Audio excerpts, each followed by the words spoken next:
Hello everyone. Oh yes. Welcome again to my channel, The Stephanie Show. And yes, that's me.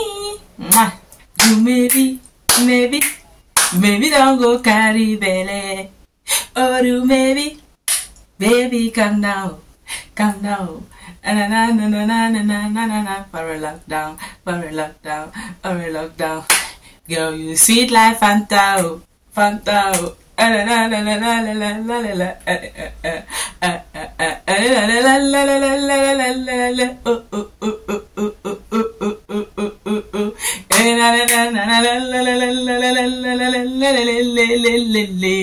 Be captured. Yes, that's me. Come to mama. I'm gonna capture you. You know what I'm talking about, right? Breath.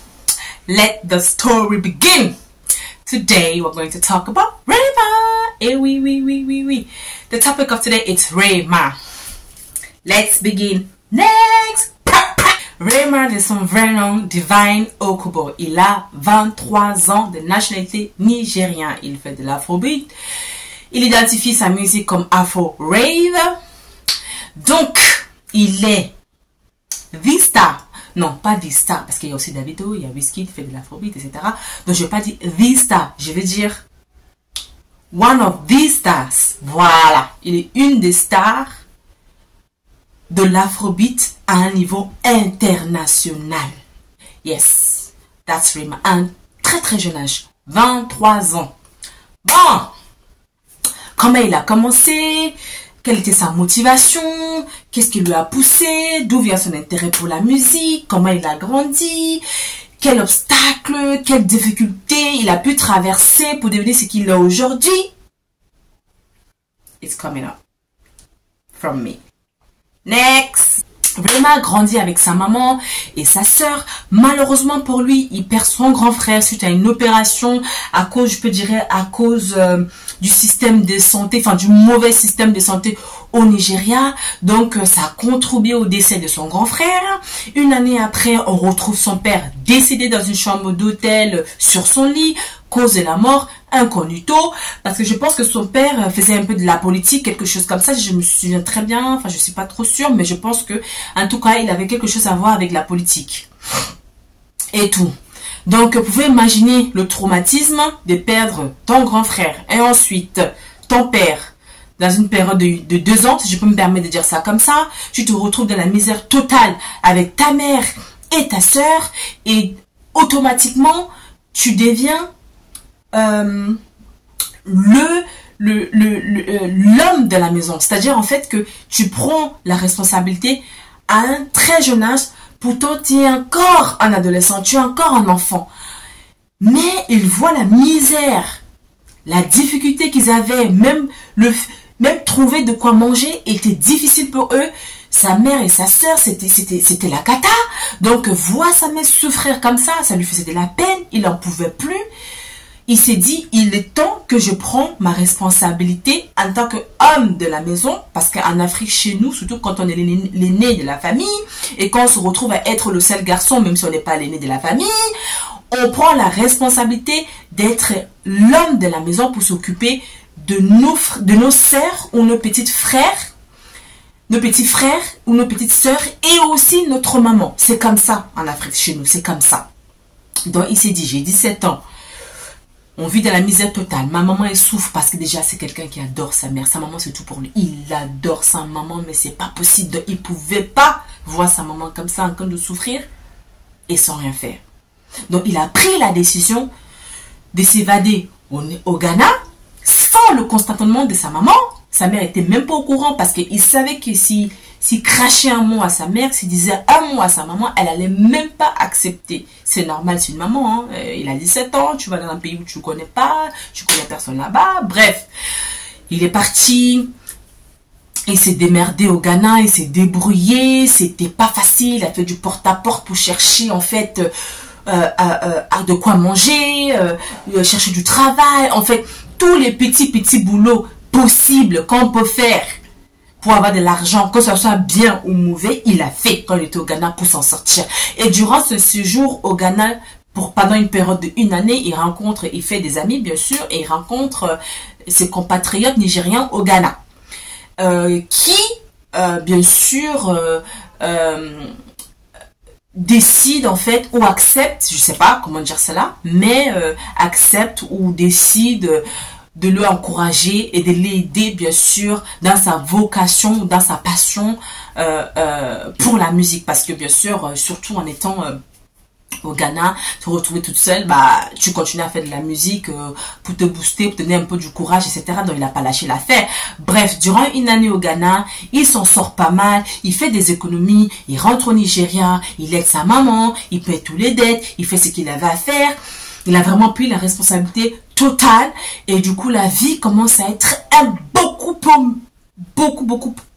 mieux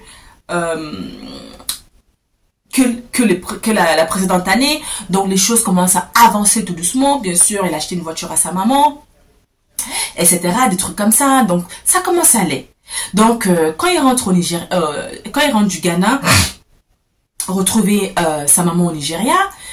Bon, il y a un son qui est sorti là.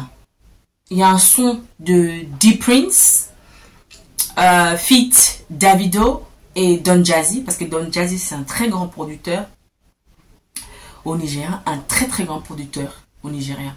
Donc les plus grands stars du Nigeria, les jeunes là, c'est lui qui les produit. Bref, pour couper court, il rentre après son retour du Ghana.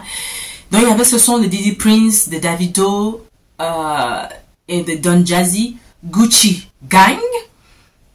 Il a pris le beat ou the track ou the sound, whatever, I know you understand.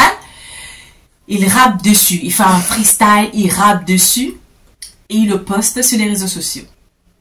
Et c'est comme ça que les choses commencent à changer petit à petit pour lui, et il fait la rencontre justement des D-Prince, parce que D-Prince le contacte quand il voit la vidéo, quand il voit le talent du jeune homme, il le contacte, il le fait signer un label avec, à l'époque c'était quoi son label avec, attendez un instant, il est où mon cahier là? Il lui a fait justement signer, c'était quoi le nom du label là? Comment je peux oublier? C'est pas possible. Oh là là là là là là là là là là. Comment je peux oublier ça? Mais qu'est-ce qui se passe? Voilà, Jongzing World. Voilà, c'est ça. Jongzing World. Il a signé un contrat avec le label Jongzing World de D-Prince, avec la filiale Marvin Records de Don Jazzy. Donc, avant de continuer, je vais d'abord vous dire d'où vient sa passion pour la musique, comment il a développé son intérêt pour la musique. Rema vient d'une famille qui adore la musique, qui aime la musique. Sa maman, c'est une fanatique du...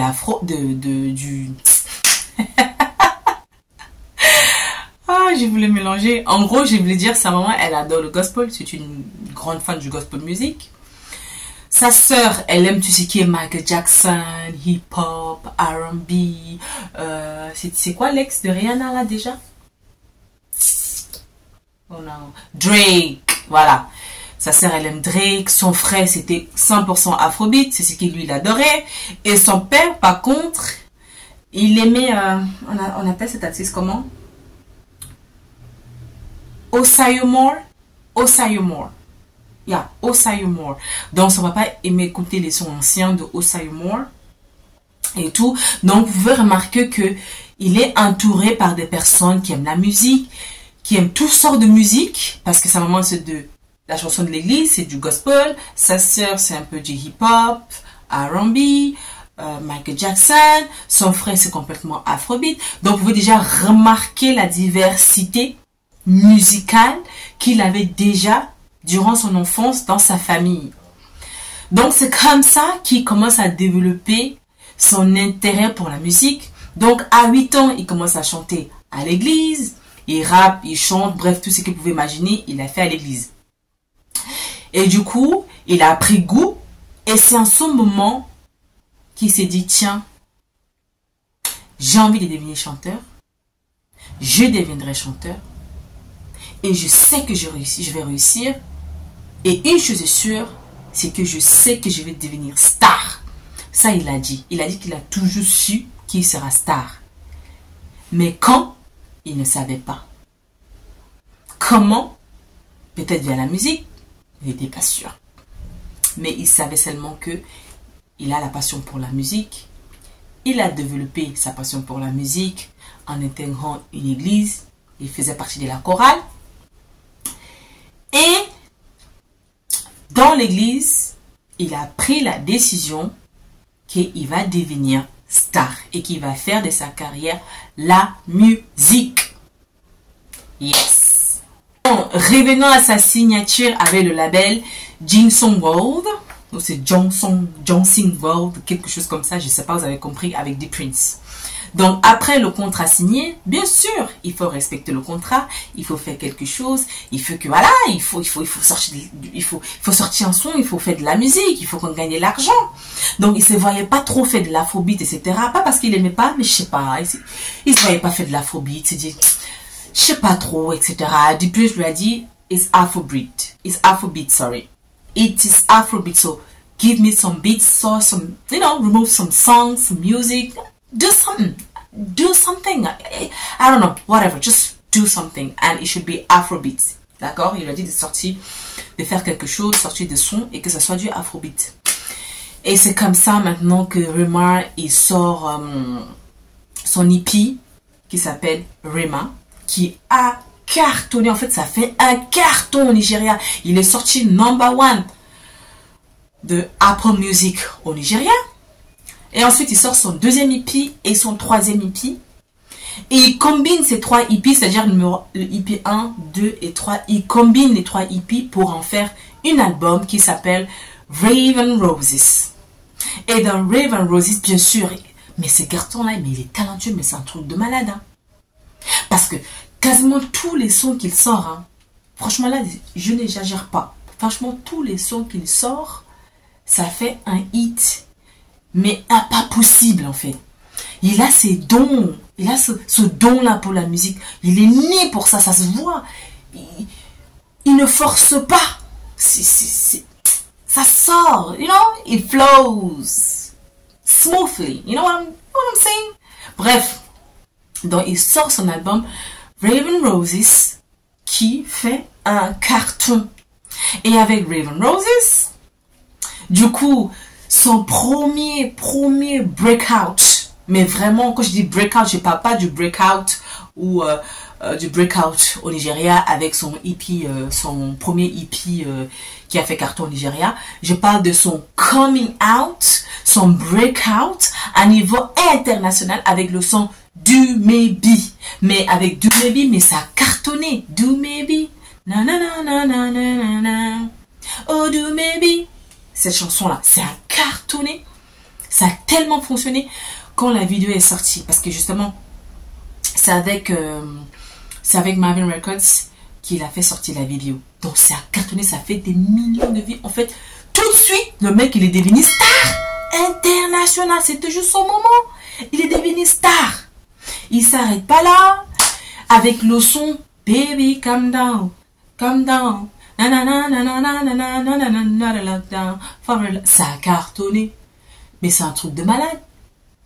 Le son là est sorti numéro 3 des Billboard Awards aux États-Unis. Non, c'est ça? Yeah. Ça fait numéro 3 des Billboard Charts aux États-Unis.